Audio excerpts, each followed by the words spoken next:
کیا آپ جانتے ہیں کہ تابوت سکینہ کیا ہے؟ ایک ایسا کراماتی تابوت جسے حاصل کرنے والا دنیا فتح کر سکتا ہے۔ وہ تابوت جس کی تلاش میں آج تک یہودیوں نے ہزاروں مقامات کھوج ڈالے۔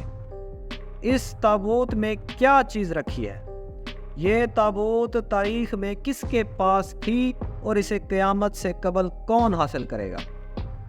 آج کی ویڈیو میں ہم آپ کو دنیا میں سب سے کرشماتی صندوق تابوت سکینہ کے بارے میں بتائیں گے۔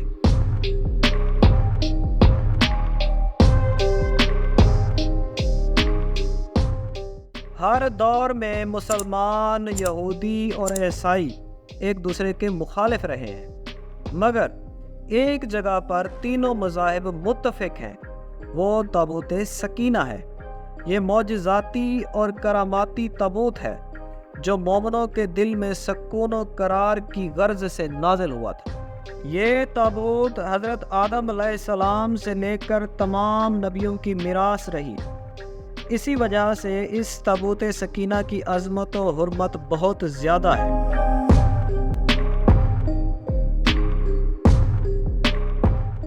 اس صندوق کو تابوت سکینہ اس لیے کہا گیا کیونکہ اس تابوت کے ذریعے لوگوں کے دلوں میں تسکین، تسلی، اطمینان اور سکون حاصل ہوتا تھا۔ لہٰذا اس سکون کی وجہ سے اس تابوت کا نام تابوت سکینہ رکھا گیا۔ روایتوں کے مطابق یہ صندوق حضرت آدم علیہ السلام پر نازل ہوا جو شمشاد کی لکڑی سے بنا۔ اسے حضرت آدم علیہ السلام جنت سے اپنے ساتھ اس دنیا میں لے کر آئے تھے اور ان کی وفات تک یہ صندوق حضرت آدم علیہ السلام کے پاس ہی رہا، اور جب حضرت آدم علیہ السلام کی وفات کا وقت آیا تو آپ نے اس صندوق کو اپنے جانشین بیٹے حضرت شیشت کو دے دیا۔ اس طرح یہ تابوت بنی شیشت میں منتقل ہوتا رہا یہاں تک کہ یہ حضرت یعقوب علیہ السلام تک جا پہنچا۔ پھر یہ تابوت بنی اسرائیل یعنی یہودیوں کی ملکیت ہو گئی اور حضرت موسیٰ علیہ السلام کے پاس آ گئی۔ حضرت موسیٰ علیہ السلام نے برسوں صحرائے سینا میں پھرنے کے بعد اپنی قوم کے لیے ایک عبادت کا خیمہ بنایا، اور اس خیمے میں ایک چھوٹی سی جگہ بنائی گئی جہاں آپ نے تابوت سکینہ کو رکھ دیا تھا۔ بعد میں اسی جگہ حضرت داؤد علیہ السلام اور حضرت سلیمان علیہ السلام نے ایک عظیم و شان عبادت گاہ کی تعمیر کروائی جہاں تابوت سکینہ رکھنے کے لیے ایک عمارت بنوائی گئی جسے ہیکل کا نام دیا گیا۔ یہ ہیکل حضرت سلیمان علیہ السلام کے دور میں مکمل کیا گیا، اس لیے اس جگہ کو ہیکل سلیمانی کہا جاتا ہے۔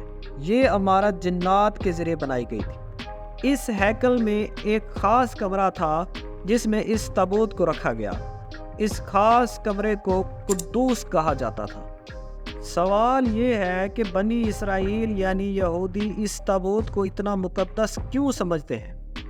تو اس کا جواب یہ ہے کہ اس تابوت میں پیغمبروں کے تبرکات تھے۔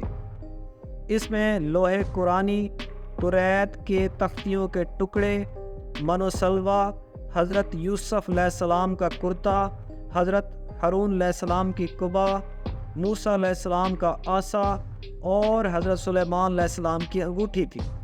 اس کے علاوہ بھی بہت سارے پیغمبروں کے تبرکات اس صندوق میں تھے۔ یہ صندوق بنی اسرائیل کے لیے بہت مقدس اور بابرکت تھی۔ بنی اسرائیل جب کفار سے جنگ کرتے تو وہ صندوق کو اپنے آگے رکھ لیتے۔ اس کے بعد اس صندوق سے ایسی رحمتوں، برکتوں کا ظہور ہوتا کہ بنی اسرائیل ہر جنگ جیت جاتے، اور جب بنی اسرائیل قوم پہ مشکل وقت آتا تو وہ اس صندوق کو اپنے آگے رکھ کے دعائیں مانگتے تو ان کی دعائیں قبول ہو جاتی، اور جب تک یہ صندوق بنی اسرائیلیوں کے پاس رہا وہ دوسری قوموں پر غالب رہے۔ مختصر یہ کہ تابوت بنی اسرائیل کے لیے عروج اور برکتوں کا سبب بنا، مگر جب بنی اسرائیل طرح طرح کے گناہوں میں ملوث ہو گئے تو ان لوگوں میں سرکشی اور کفر کا دورہ ہو گیا۔ قوم عمالقہ کے لشکر نے بنی اسرائیل پر حملہ کر دیا۔ قوم عمالقہ نے بہت بڑی تعداد میں یہودیوں کو مارا اور تابوت سکینہ بھی لے گئے۔